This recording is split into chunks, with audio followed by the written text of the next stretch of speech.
Hey guys, in this video I'm going to be going over 5 travel tips and 5 items I bring on every single trip that I go on, whether that's flying to Arizona to do some photography and some videos or flying to Egypt for a vacation. So let's get into it. Alright, so item number 1 that I want to go over that I think everyone should have while traveling is a battery bank. Ideally for me, I like to have anything over 20,000 milliamps. This is 30,000 milliamps. This helps charge my phone, my headphones, my DJI Mini 2. A lot of things that I use are USB Type-C compatible, which it has right there. And something that I think is just very, very necessary.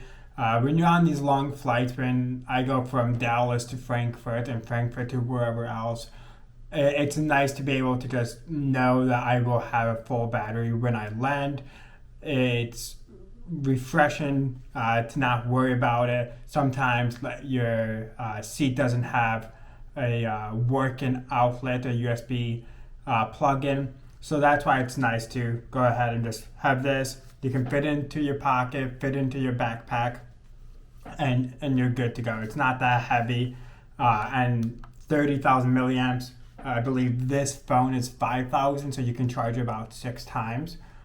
Don't quote me on that number for the phone battery, but still, you can get a lot of value for this. You can plug in numerous devices into this at the same time, charge it.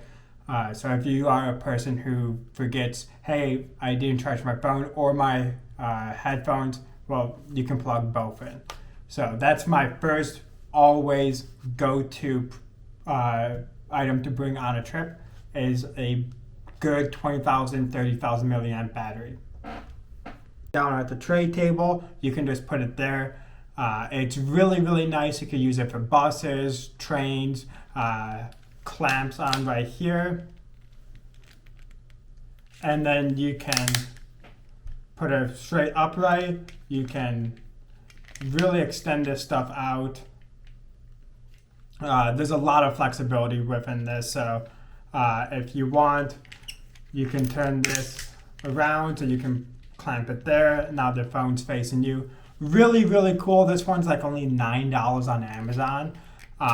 It's a really nice, easy feature, and I just want to kind of show you guys what it looks like. Sorry for the annoying sound. When I travel, so this is the backpack I have. It's an Osprey. It has a day pack attached to it. So what I do is I make sure that this is right in this little loop here. And then when I'm standing in line for the boarding, to board the plane, I just go ahead and take this off. And now I have it in my hand, I walk in, put my bag up, and it's good. But this is the backpack I use if anyone's interested. It's an Osprey. The only bad thing about it, if you're trying to do cheap flights, is that this is a steel frame back here, and you can't really smush it or bend it. So if you're flying Spirit, I fly Spirit quite a bit.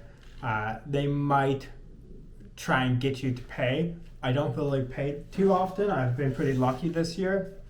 But that is my only one critique, is that if you're trying to fly one of these budget airlines where the bag sizes are like a phone is what you can take on essentially, this, not being able to bend this, sucks. But it does help with the weight. My bag usually weighs around 70 pounds, fully loaded, fully packed, and it does really help out with the weight. So it's a pro and con. If you can get away with not paying, awesome. But I wanted to just show you, done with the tangent. That's what it looks like on my bag. And then I can easily just grab this and get going. Now, item number 3, I think, is a no-brainer, but there's a kind of a two-part to this. So when you're traveling overseas, most of the time you can't connect your Bluetooth headset to the screen in front of you. That's why you bring in a wired pair. You can plug this into either the actual screen or the armrest right next to you. And then you can put on your Bluetooth headset, turn on the noise cancellation. It's a little bit more comfortable than just keeping these in your ears for 8, 9, 10 hours, however long your flight is. It's a little bit more comfortable, plus you just get the support and comfort of some nice over-the-ear headphones with still being able to listen and watch the movies for your flight. So that's what I always recommend. I use Sony's. I don't know what model these are. It doesn't say. They're like the XB730H or something.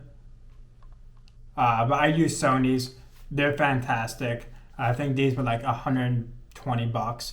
So highly recommend. Get a good solid pair. Do your research. And then get a decent pair of wired earbuds. I literally just keep these in my backpack. I don't ever remove them until now for this video. But I don't ever remove them. They're just always in there. So I know where they're at. And I know that when I do want to plug in to watch a movie, I have them. And then I have these around my neck when I'm traveling. So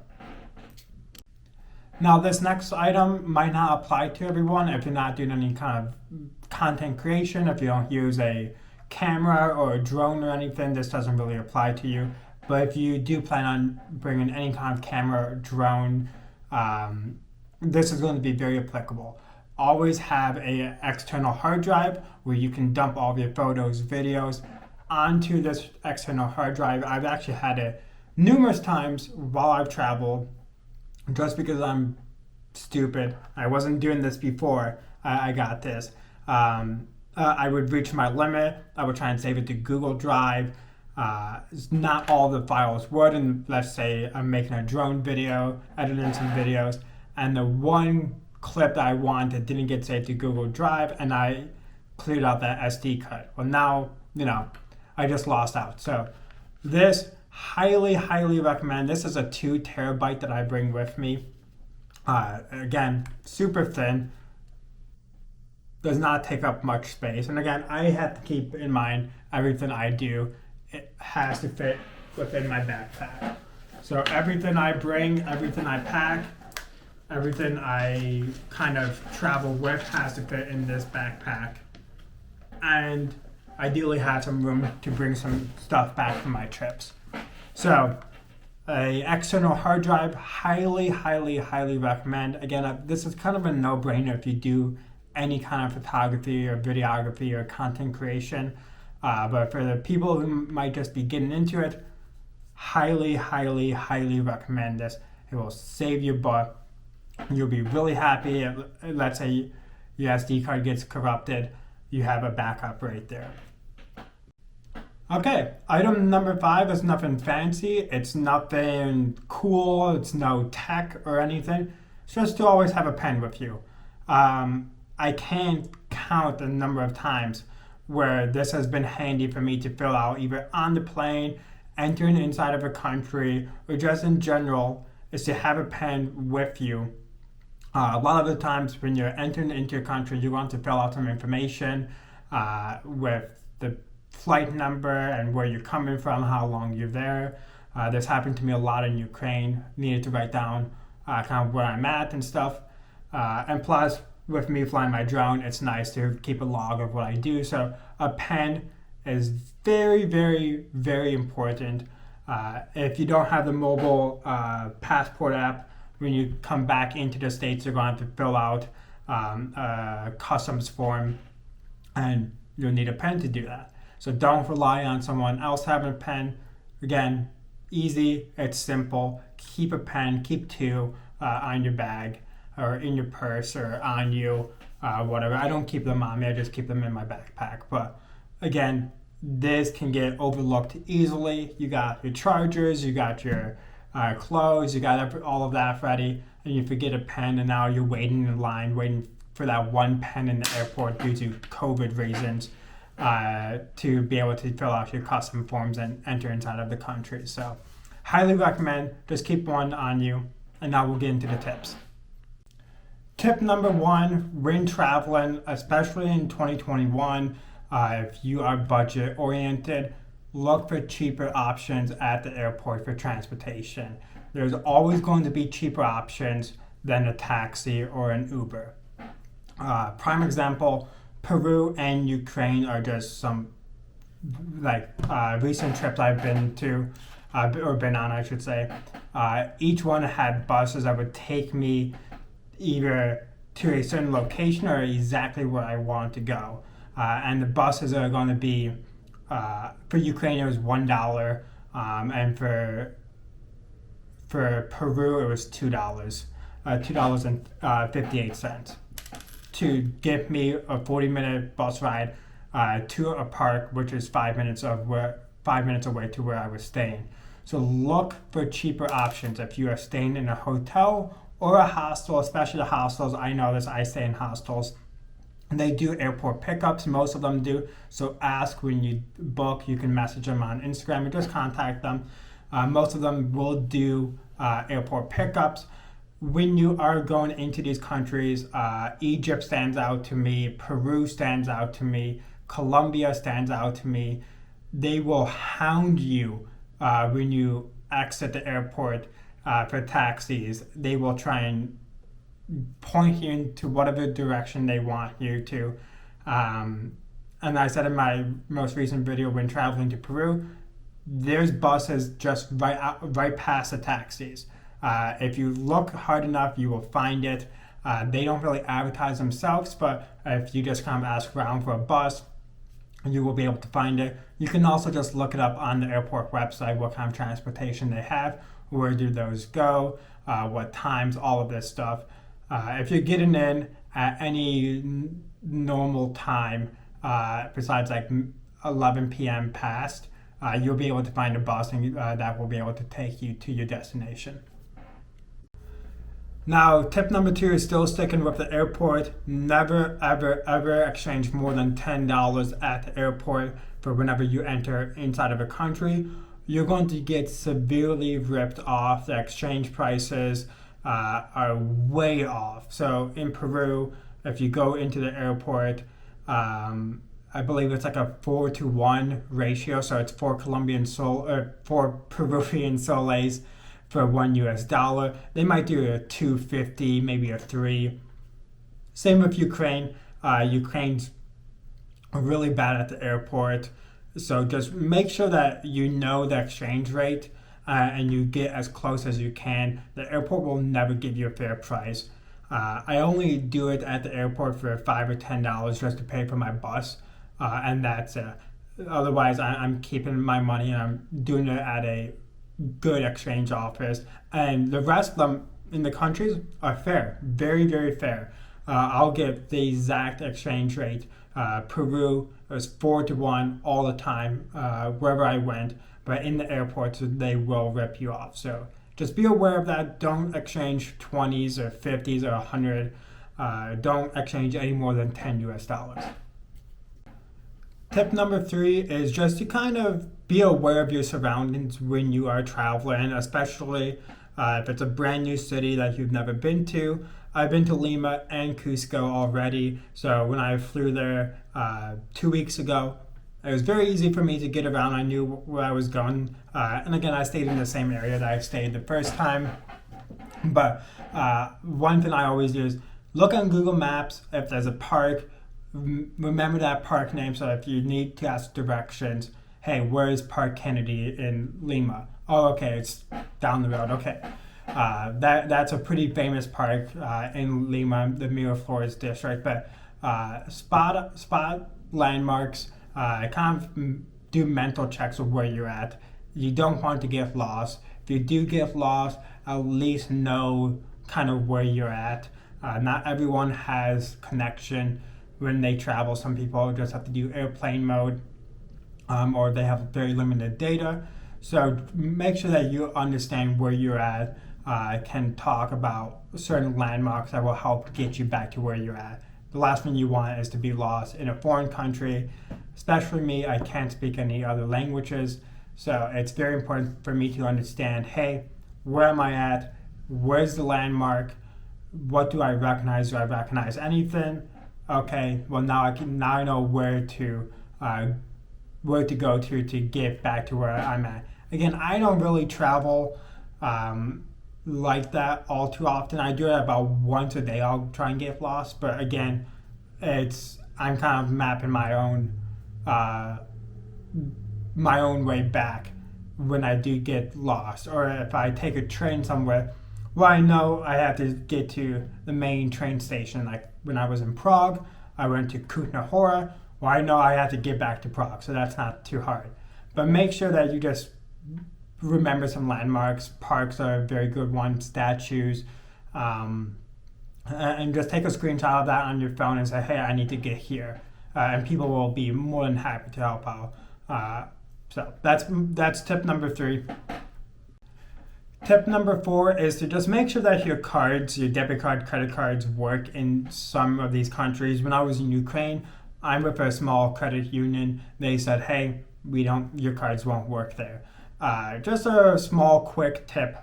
Just make sure, tell them that you are going to be traveling. You're going to be in these cities or this country. Most of the time, they just need a country to write down.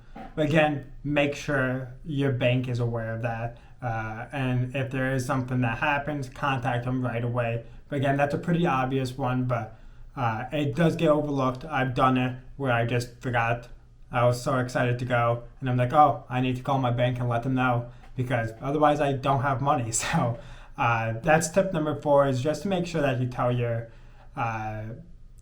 bank, credit card company that you'll be traveling outside of the country. Tip number 5 is just to do research on what you want to do within these countries. So I use a website called Atlas Obscura. I'll put it up right over here.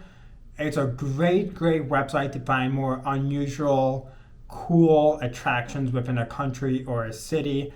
And then make sure that with the tours that you're doing, make sure it's a good price.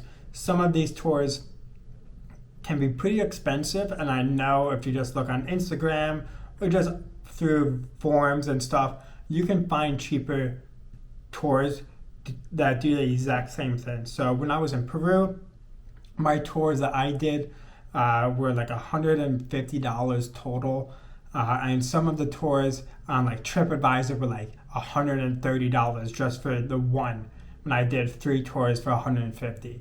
So just make sure you do your due diligence, and just make sure that if it's cheaper, understand why it's cheaper. Maybe the breakfast isn't as good or isn't as much food for breakfast. So just make sure you're understanding what you're getting into. It's very important with that. Ask questions. That's the biggest thing I can always tell people, is ask questions when you're booking tours, when you're working with anyone in that country. Just ask questions. Hey, am I going to be able to fly my drone here? Hey, what is the breakfast like? Oh, it's chopped up bananas and tea. You want me to hike 8 miles? No, that's not going to work. So make sure you do your due diligence on that part. The best way to travel is to travel in a smart, effective way, and asking questions is the only way to do that. Some bonus tips here. Make sure that if you are traveling, make sure that those places that you are traveling to requires or does not require travel insurance. Again, the website I use to find cool, hidden, or maybe unknown, not hidden, unknown things to do is called Atlas Obscura. Again, I'll put this in the link or in the description below.